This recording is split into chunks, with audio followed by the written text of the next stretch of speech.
What if the greatest hero of the Bible is someone you've never heard of? Zerubbabel, a man born in exile, carried the blood of kings, rebuilt God's temple, and was almost crowned the Messiah. Yet his name was erased from history. A curse declared his family line dead, but God had other plans. Through Zerubbabel, the promise of a savior stayed alive, leading straight to Jesus. His story is a hidden gem in Scripture, a tale of hope against impossible odds. Are you ready to uncover the man who bridged a broken dynasty to the eternal king? Let's dive into the forgotten legacy of Zerubbabel. Imagine a world where God's promise seems shattered. Jeremiah 22:30 delivers a gut punch. Write this man childless, a man that shall not prosper. No man of his seed shall prosper, sitting upon the throne of David. This curse fell on Jeconiah, a king of Judah, Zerubbabel's grandfather. To the world, it looked like the end of David's royal line. The promise of a Messiah, a king to rule forever, seemed dead. But God doesn't play by human rules. Fast forward to Matthew 1:12, and there's Zerubbabel listed as Jeconiah's descendant, standing in the lineage of Jesus, the true Messiah. How does a cursed line produce the Savior? This is where the story gets wild. Can you feel the mystery pulling you in? Zerubbabel was born in Babylon, far from the Promised Land, surrounded by the ruins of his people's dreams. He never saw Solomon's glorious temple, only heard stories of its splendor. He grew up in exile, a stranger in a strange land, yet he carried something extraordinary, the blood of David, the covenant of a throne that would never end. This wasn't just a family tree, it was a divine lifeline, a promise that refused to die. Zerubbabel wasn't just another exile, he was the last legitimate heir to David's throne.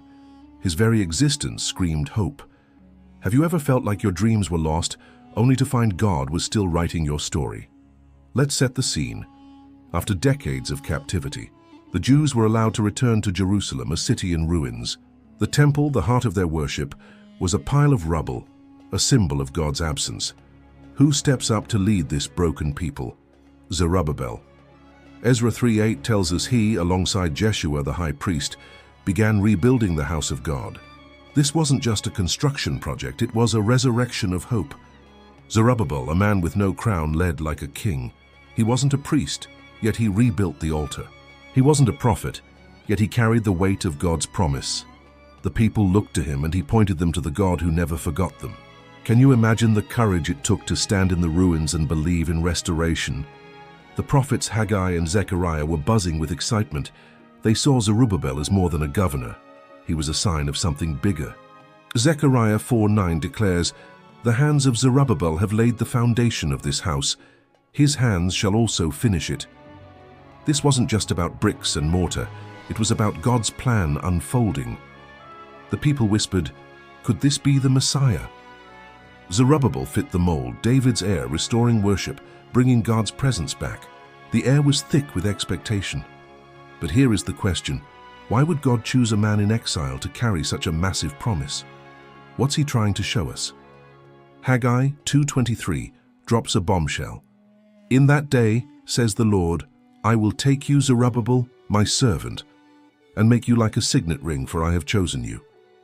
A signet ring was a king's seal, the mark of ultimate authority. God was saying, "I'm Zerubbabel. You're my chosen one, my stamp of promise." This wasn't just praise, it was a prophetic thunderclap. The term "my servant" echoes titles given to Moses, David, and later the Messiah in Isaiah 53. Zerubbabel wasn't he just rebuilding a temple, he was a living symbol of God's unbreakable covenant. The throne might be empty, but the promise was alive. Doesn't that make your heart race, knowing God's plans can't be stopped? But the road wasn't easy. For 15 years, the temple project stalled. Opposition, fear, and discouragement threatened to bury the dream. Yet Zerubbabel didn't quit. He pushed through, leading a weary people to finish what seemed impossible. The Bible never accuses him of sin or failure. Unlike so many Old Testament heroes, Zerubbabel stands as a faithful servant, a man who carried God's call without faltering. His persistence wasn't just about a building, it was about hope, about proving God's word never fails. Have you ever faced a moment when giving up felt easier, but something deeper kept you going? Zechariah 4:7 paints a vivid picture. "Who are you, O great mountain? Before Zerubbabel you shall become a plain, and he shall bring forth the capstone with shouts of grace, grace to it."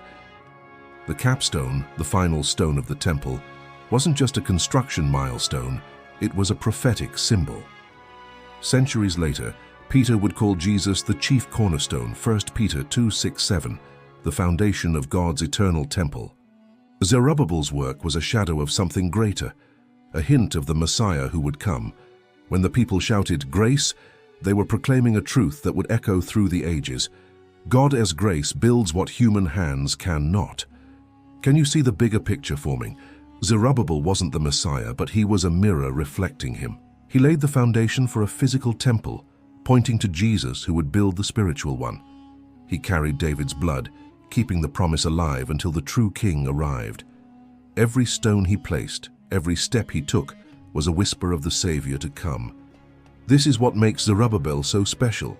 He wasn't just a leader, he was a bridge between a broken past and an eternal future. Have you ever thought about how God uses ordinary people to carry his extraordinary plans? But here's where the story takes a heartbreaking turn. After all this, leading the return, rebuilding the temple, carrying the hope of a nation, Zerubbabel disappears. No crown, no throne, no final victory song. Victory. The Bible goes silent.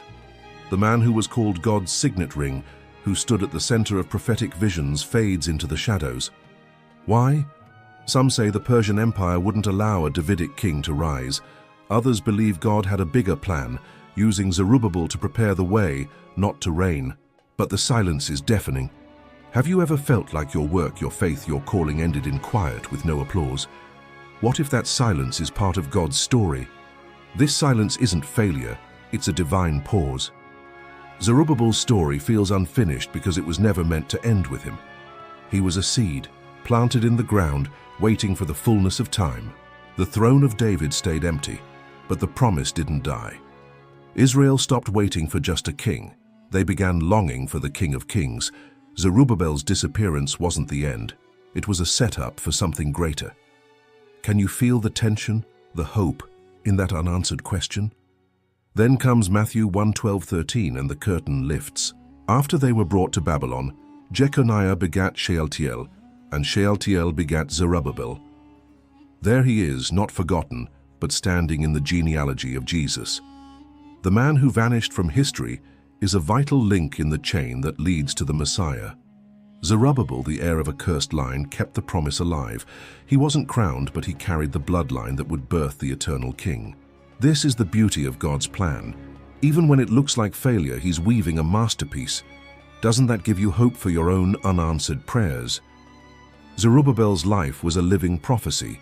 He wasn't the Messiah, but everything he did pointed to him. He rebuilt the temple, foreshadowing Jesus, the true temple. He laid the capstone, echoing the cornerstone of salvation. He was called God's signet ring, a seal of the covenant that Jesus would fulfill. Every step of his journey was a shadow of the Savior, a reminder that God's promises never fail, even when they seem lost. Have you ever seen your own life as part of a bigger story, pointing to something eternal? Let's dig deeper into the mystery. The Bible calls Zerubbabel the son of Shealtiel in Ezra 3:2, but 1 Chronicles 3:19 says he's the son of Pedaiah. A contradiction? No, a clue. Scholars believe Shealtiel died childless, and Zerubbabel was adopted under Levirate law, preserving Jeconiah's line without breaking God's curse. This legal move kept the Davidic promise intact, like a divine chess move. God was working behind the scenes, ensuring the lineage survived against all odds. Isn't it amazing how God turns dead ends into new beginnings? Zerubbabel's role wasn't to reign, but to restore. He didn't need a crown to fulfill God's purpose. He led a broken people back to worship, rebuilt a temple in ruins, and kept the flame of hope burning. His life screams that God doesn't need perfect circumstances to keep his word. Even in exile, even under a curse, even in silence, God's plan moves forward. Have you ever felt like you're in exile, far from where you're meant to be? Zerubbabel's story says, God is still working. The prophets saw it clearly. Haggai and Zechariah didn't just cheer Zerubbabel on, they saw him as a sign of God's faithfulness. Zechariah's vision of the capstone, the shouts of grace. These weren't just about a building. They were about a promise that would outlast empires. Zerubbabel's temple was a physical sign of a spiritual truth. God's presence would return and his kingdom would rise. The people might not have seen it fully, but heaven did. Zerubbabel was God's chosen servant, not to rule, but to prepare the way for the one who would. Can you see how God uses unlikely heroes to shape history? This is where Zerubbabel's story hits home. He wasn't a king, a priest, or a prophet in the traditional sense, yet he carried the weight of all three. He led with royal courage, served with priestly devotion, and fulfilled prophetic promises. His life was a bridge between a fallen dynasty and an eternal kingdom. Every stone he laid, every obstacle he overcame, was a step toward Jesus. His silence in the end wasn't failure. It was surrender to a bigger plan. Have you ever wondered if your quiet faithfulness matters? Zerubbabel says it does. Now let's bring it to you. Zerubbabel's story isn't just ancient history. It's a mirror for your life. You might feel like you're in exile, far from your purpose, facing mountains of opposition. But God's promises don't depend on your circumstances. Zerubbabel rebuilt in ruins, led under a curse, and vanished without glory, yet he was central to God's plan. Your struggles, your unseen work, your quiet faith, they're not wasted. God is weaving them into his eternal story. Can you trust him to make your mountains flat? The capstone shouts of grace echo through time. They're not just for Zerubbabel's temple, they're for you. Grace means God's favor, his power, his promise that what he starts, he finishes. Zerubbabel laid a foundation in faith, and Jesus became the cornerstone of salvation. Your life, too, is part of this story. Every act of obedience, every moment of perseverance is a stone in God's eternal temple. Are you ready to see your life as part of his bigger plan? In the end, Zerubbabel's story isn't about a man who almost became king. It is about a God who never breaks his word. The curse on Jeconiah couldn't stop him. The ruins of Jerusalem couldn't stop him. The silence of history couldn't stop him. Zerubbabel was the bridge, the signet ring, the faithful servant who kept the promise alive until Jesus, the true son of David, arrived. His life proves that God works through the overlooked, the forgotten, the exiled. He takes what seems cursed and makes it blessed. So what's your takeaway? Zerubbabel's story calls you to trust God's promises even when they seem impossible. It challenges you to keep building, keep believing, keep hoping, even in the silence. Your life, like Zerubbabel's, might feel like a footnote to the world, but to God it's a cornerstone. The same God who chose Zerubbabel to carry his promise chooses you to carry his purpose. Will you step into that calling, trusting that every stone you lay is building something eternal? The story isn't over. Zerubbabel's legacy lives in you, pointing to the King who reigns forever.